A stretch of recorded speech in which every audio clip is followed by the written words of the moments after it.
السلام علیکم ورحمۃ اللہ وبرکاتہ۔ میں ہوں عرشیہ محمدی۔ آج میں آپ کے سامنے ایک نیا عنوان لے کر حاضر ہوں۔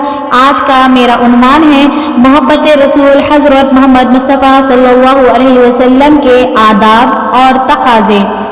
الحمدللہ رب العالمین والصلاة والسلام علی رسولہ الکریم، اما بعد فاعوذ باللہ من الشیطان الرجیم، بسم اللہ الرحمن الرحیم۔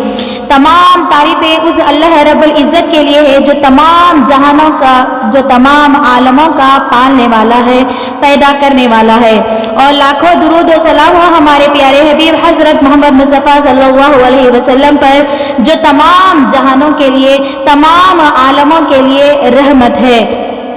بے شک اللہ تعالیٰ ہی تمام انسانوں کا خالق ہے۔ اللہ تعالیٰ ہی ہم انسانوں کو دنیا میں بیکار نہیں بھیج دیا۔ اللہ تعالیٰ نے ہم انسانوں کو اس دنیا میں بیکار نہیں بھیج دیا کہ جو چاہے کرتے پھرو۔ اللہ تعالیٰ نے ہم انسانوں کی رہنمائی کے لیے، انسانوں کی تعلیم و تربیت کے لیے انبیاء اکرام کو منتخب فرمایا، اور اللہ تعالیٰ نے ہر قوم کے لیے ان کے نبی بنائے اور ان کے ذریعے اس قوم کی اصلاح کی کہ کیا کرنا چاہیے اور کیا نہیں کرنا چاہیے۔ اور یہ اللہ تعالیٰ کی طرف سے سارے انسانوں کی تعلیم و تربیت کا سلسلہ دنیا کے سب سے بڑے معلم اور تہذیب انسانی کے سب سے بڑے معمار ہمارے پیارے حبیب حضرت محمد مصطفیٰ صلی اللہ علیہ وسلم پر مکمل ہوا۔ اور آپ صلی اللہ علیہ وسلم کو اللہ تعالیٰ نے خاتم النبیین کہا ہے، اور قیامت تک کے لیے تمام انسانوں کے لیے نبی بنا کر بھیجا گیا ہے۔ اور اللہ تعالیٰ قرآن مجید کو قیامت تک کے لیے سارے انسانوں کے لیے رہنمائی حاصل کرنے والی، حق و باطل کی پہچان بتانے والی، سچ اور جھوٹ کو کھلے کھلے انداز میں بتانے والی، سیدھا راستہ بتانے والی، زندگی کا مقصد بتانے والی کتاب کا درجہ عطا کیا ہے۔ دنیا کا کوئی بھی انسان قرآن مجید اور احادیث نبوی کی روشنی میں اللہ تعالیٰ کے بتائے ہوئے راستے پر چل کر اپنی آخرت کی زندگی کو سنوار سکتا ہے، اپنی آخرت کی زندگی کو جو کبھی ختم ہونے والی ہی نہیں ہے اس کو خوشگوار کر سکتا ہے۔ آخرت کی زندگی کی مثال ماں کے پیٹ سے نکلنے کے بعد کی زندگی جیسے ہے۔ کیا کوئی دوبارہ پھر ماں کے پیٹ میں داخل ہو کر زندہ رہ سکتا ہے؟ نہیں نا۔ ہمارے لیے یہ دنیا کی زندگی بھی ماں کے پیٹ یعنی ماں کے رحم جیسی ہے، جو ایک نہ ایک دن ہم کو باہر نکال ہی دے گی۔ قرآن مجید کے احکامات اور نبی کریم صلی اللہ علیہ وسلم کی احادیث مبارکہ سے یہ بات ثابت ہے کہ ہمارا ایمان اس وقت تک کامل ہو ہی نہیں سکتا جب تک ہمارے دل میں ہمارے پیارے حبیب حضرت محمد مصطفیٰ صلی اللہ علیہ وسلم کے لیے محبت، ہماری اولاد، ہمارے ماں باپ، ہماری مال و دولت اور دنیا کی ساری چیزوں سے زیادہ نہ ہو جائے۔ یعنی ہر ایک کی محبت سے اعلیٰ محبت ہمارے نبی کی محبت ہونی چاہیے، اور یہی محبت ہمارے ایمان کا جز ہے۔ جب ہم کسی سے محبت کرتے ہیں تو اس کے بارے میں تمام معلومات حاصل کرنے کی کوشش کرتے ہیں۔ اگر ہم کو بھی ہمارے پیارے حبیب سرکار دو عالم حضرت محمد مصطفیٰ صلی اللہ علیہ وسلم سے سچی محبت ہے تو ہم کو بھی اپنے محبوب پیارے نبی صلی اللہ علیہ وسلم کو جاننا چاہیے، پہچاننا چاہیے، ان کی پسند و ناپسند معلوم کرنا چاہیے، اور دوسروں سے بھی ان کا تعارف کرانا چاہیے۔ اور ہمارے دین کی اساس ہی محبت رسول صلی اللہ علیہ وسلم ہے، اور کیونکہ اللہ تعالیٰ کے بعد ہر مسلمان کے لیے آپ صلی اللہ علیہ وسلم کی ذات مبارک ہی سب سے محبوب ترین ہستی ہے، اور ہر مسلمان کو اپنے وجود سے بڑھ کر آپ صلی اللہ علیہ وسلم سے محبت بھی ہے۔ اور اگر کسی کا سینہ اس جذبہ محبت سے خالی ہو تو وہ مسلمان ہی باقی نہیں رہے گا۔ محبت کے تقاضوں میں یہ بات بھی شامل ہوتی ہے کہ انسان محبت کا اظہار کرے۔ اللہ تعالیٰ اور اس کے رسول صلی اللہ علیہ وسلم سے محبت تو مومن کے لیے معراج ہے، لیکن انسان تو دنیا میں بھی جب کسی سے محبت کرتا ہے تو اسے اظہار محبت کے بغیر چین ہی نہیں ملتا۔ اس لیے رسول اللہ صلی اللہ علیہ وسلم فطری تقاضا آپ صلی اللہ علیہ وسلم سے محبت کا اظہار بھی ہے، لیکن سوال یہ پیدا ہوتا ہے کہ اظہار محبت کا طریقہ کیا ہو؟ تو محبت کا اظہار کے لیے محبوب کے مقام و مرتبے کو، محبوب کی پسند و ناپسند کا خیال رکھا جاتا ہے، کیونکہ انسان تو محبت اپنے والدین سے بھی کرتا ہے، اولاد سے بھی کرتا ہے، بیوی سے بھی کرتا ہے، استاد سے بھی کرتا ہے، شاگرد سے بھی کرتا ہے، اور اپنے پڑوسیوں سے بھی کرتا ہے، اپنے دوستوں سے بھی کرتا ہے۔ لیکن ہر جگہ اظہار محبت کا ایک ہی انداز نہیں ہوتا۔ جس طرح بچوں سے محبت کے لیے جو طریقہ یا الفاظ استعمال کرتے ہیں وہ ماں باپ سے اظہار محبت کے لیے نہیں کرتے۔ اگر ہم کو ہمارے پیارے حبیب سرکار دو عالم صلی اللہ علیہ وسلم سے سچا عشق ہے تو ہم کو ان کی پسند اور ناپسند کے بارے میں جاننا ہوگا، اور ہم کو بھی وہی کام کرنا ہوگا جو ہمارے پیارے نبی صلی اللہ علیہ وسلم کو پسند ہے، اور ان تمام کاموں سے رک جانا چاہیے اور ان تمام باتوں کو چھوڑ دینا چاہیے جس سے ہم کو منع کیا گیا ہے۔ اگر ہم کو واقعی ہمارے پیارے حبیب سرکار دو عالم حضرت محمد مصطفیٰ صلی اللہ علیہ وسلم سے سچی محبت ہے تو ہم کو بھی وہی کام کرنا ہوگا جو اللہ تعالیٰ اور اس کے فرشتے اپنے محبوب کے لیے کرتے ہیں، یعنی ان اللہ و ملائکتہ یصلون علی النبی یا ایھا الذین آمنوا صلوا علیہ وسلموا تسلیما۔ اے ایمان والو، اللہ تعالیٰ اور اس کے فرشتے اپنے پیارے نبی صلی اللہ علیہ وسلم پر درود بھیجتے رہتے ہیں۔ اے ایمان والو، تم بھی اپنے پیارے نبی صلی اللہ علیہ وسلم پر بہت زیادہ سلام بھیجتے رہا کرو، بہت زیادہ درود بھیجتے رہا کرو۔ اور اگر ہم کو بھی ہمارے پیارے حبیب سرکار دو عالم صلی اللہ علیہ وسلم سے سچی محبت ہے تو ہم کو ان کی ہر بات ماننی ہوگی، ان کی ہر بات پر عمل کرنا ہوگا۔ ہمارے پیارے حبیب سرکار دو عالم حضرت محمد مصطفیٰ صلی اللہ علیہ وسلم نے کبھی بھی کسی بھی انسان کو تکلیف پہنچانے سے منع کیا ہے۔ آپ صلی اللہ علیہ وسلم نے 1400 سال پہلے درخت کاٹنے سے منع کیا تھا، کیونکہ اس کی وجہ سے انسان سائے سے، پھل سے، پھول سے محروم ہو جاتا ہے اور ماحولیاتی توازن بگڑ جاتا ہے۔ اور آج ساری دنیا کہہ رہی ہے درخت لگاؤ۔ آپ صلی اللہ علیہ وسلم نے گھر کی نالی راستے پر، روڈ پر نکالنے سے روکا تاکہ تعفن پیدا نہ ہو، بدبو پیدا نہ ہو۔ آپ صلی اللہ علیہ وسلم نے راستے میں کچرا اور تکلیف دہ چیزیں ڈالنے سے منع کیا ہے، اور یہاں تک کہ ارشاد ہوا کہ راستے سے تکلیف دہ چیز کا ہٹانا بھی ایمان میں داخل ہے۔ تکلیف دہ چیزوں میں راستے کی رکاوٹ بھی ہے۔ راستے میں ایسی چیزیں رکھ دینا یا راستے میں اس طرح کھڑا ہو جانا کہ جس سے راستہ چلنے والوں کو تکلیف ہو، آپ صلی اللہ علیہ وسلم نے ان تمام چیزوں سے منع کیا ہے۔ صحیح مسلم شریف 2055 یعنی 2055 میں رسول اللہ صلی اللہ علیہ وسلم رات کے وقت کسی جگہ جاتے تو ایسی آواز میں سلام فرماتے کہ جو لوگ بیدار ہوں وہ سن لیں، یعنی جو لوگ جاگ رہے ہیں وہ سن لیں، اور جو لوگ سوئے ہوئے ہوں ان کی نیند میں خلل واقع نہ ہو۔ ہمارے پیارے حبیب سرکار دو عالم صلی اللہ علیہ وسلم نے قرآن مجید بھی بہت اونچی آواز میں پڑھنے کو پسند نہیں فرمایا۔ ابو داؤد حدیث نمبر 1332 حضرت ابو سعید خضری سے روایت ہے کہ رسول اللہ صلی اللہ علیہ وسلم مسجد میں معتکف تھے۔ آپ صلی اللہ علیہ وسلم نے صحابہ کو زور زور سے قرآن مجید پڑھتے ہوئے سنا تو پردہ ہٹایا اور فرمایا کہ تم سب اپنے پروردگار سے سرگوشی کر رہے ہو، لہٰذا ایک دوسرے کو تکلیف نہ پہنچاؤ اور قرآن پڑھنے میں ایک دوسرے سے آواز بلند نہ کیا کرو۔ آپ صلی اللہ علیہ وسلم نے تکبیر کہنے میں بھی بہت زیادہ بلند آواز کو پسند نہیں فرمایا۔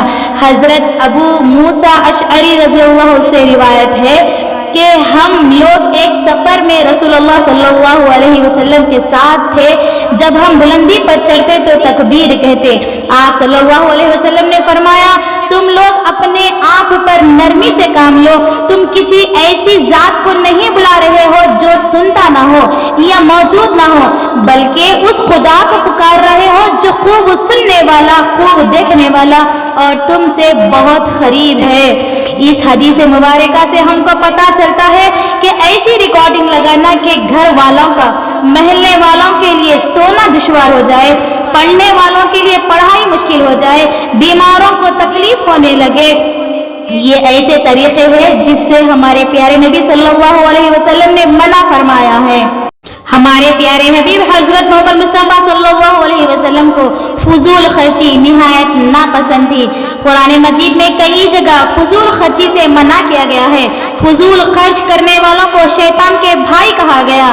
یہاں تک کہ رسول اللہ صلی اللہ علیہ وسلم نے ارشاد فرمایا کھانے اور کپڑے میں ہی نہیں بلکہ صدقہ کرنے میں بھی اسراف نہیں کرنی چاہیے.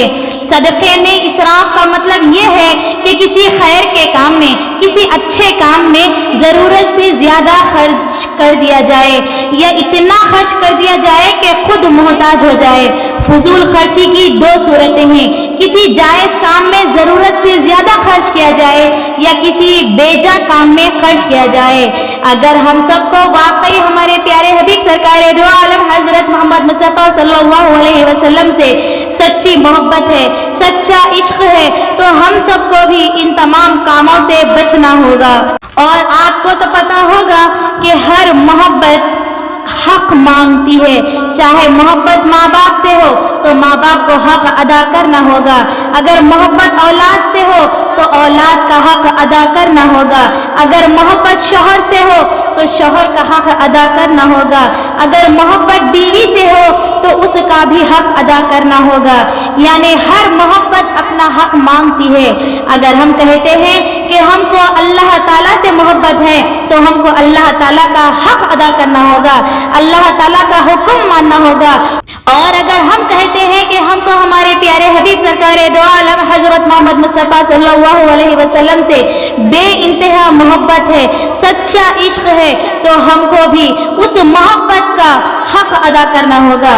پہلا حق ہے ایمان لانا، یعنی حضرت محمد مصطفیٰ صلی اللہ علیہ وسلم پر ایمان لانا کہ آپ صلی اللہ علیہ وسلم اللہ کے سچے رسول ہیں اور آخری رسول ہے، یعنی خاتم النبیین ہیں. اور آپ صلی اللہ علیہ وسلم پر اللہ رب العزت نے جو کچھ نازل کیا ہے اس پر سچے دل سے یقین کرنا اور اس کی تصدیق کرنا اور ان تمام باتوں کو سچ ماننا.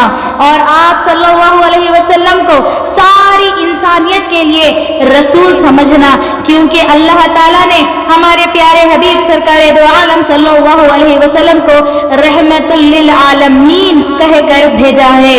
دوسرا تقاضا ہے محبت کرنا، یعنی ہم کو ہمارے پیارے حبیب حضرت محمد مصطفیٰ صلی اللہ علیہ وسلم سے سچی محبت کرنا ہوگا.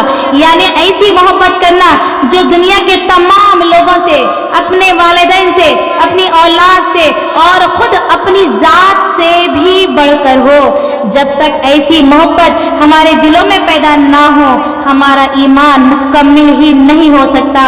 اللہ تعالی ہم سب کے دلوں میں عشق رسول کی لازوال محبت ڈال دے، آمین.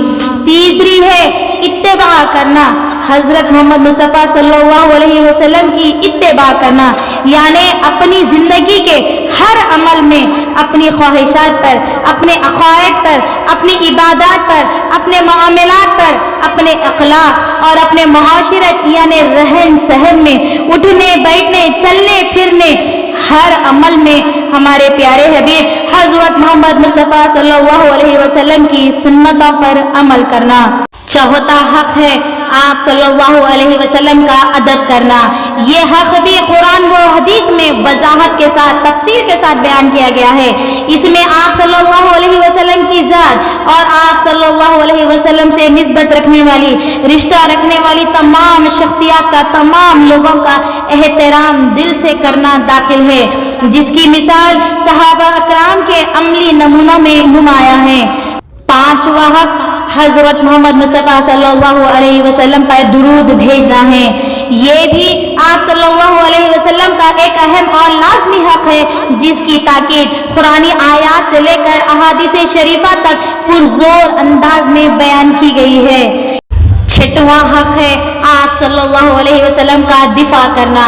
یہ بھی آپ صلی اللہ علیہ وسلم کا ایک لازمی حق ہے، بالخصوص ان اوقات میں جب دشمنان دین و اسلام کی جانب سے آپ صلی اللہ علیہ وسلم کی اہانت کا جرم سامنے آئے تو اس کے جواب میں دوسرے مذہبی پیشواؤں کے ساتھ بے ادبی کیے بغیر نہایت دلیل و قوت کے ساتھ بھرپور طریقے سے آپ صلی اللہ علیہ وسلم کا دفاع کرنا اس امت محمدیہ کا فریضہ ہے۔ ساتواں حق ہے آپ صلی اللہ علیہ وسلم کے دین کی مدد کرنا۔ اس میں دین کی تائید و تقویت اور نشر و اشاعت کی تمام کوششیں شامل ہیں۔ آٹھواں حق ہے محبت اہل بیت۔ آپ صلی اللہ علیہ وسلم کے اہل بیت سے محبت کرنا، یعنی آپ صلی اللہ علیہ وسلم کے خاندان کے تمام افراد، تمام ازواج مطہرات، تمام بیٹیوں اور ان سے وابستہ تمام افراد سے محبت کرنا آپ صلی اللہ علیہ وسلم کے حق اور ایمان کا تقاضا ہے، اور اس میں بھی کوتاہی کرنا بڑی محرومی کی بات ہے۔ نواں ہے آپ صلی اللہ علیہ وسلم کے صحابہ اکرام سے محبت کرنا۔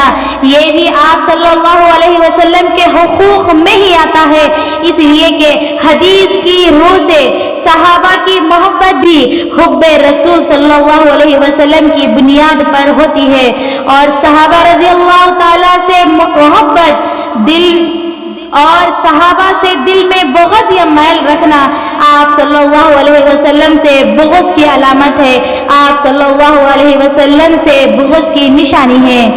دسواں ہے آپ صلی اللہ علیہ وسلم سے محبت کرنے والوں سے رشتہ رکھنا، اور آپ صلی اللہ علیہ وسلم کے دشمنوں سے دشمنی رکھنا۔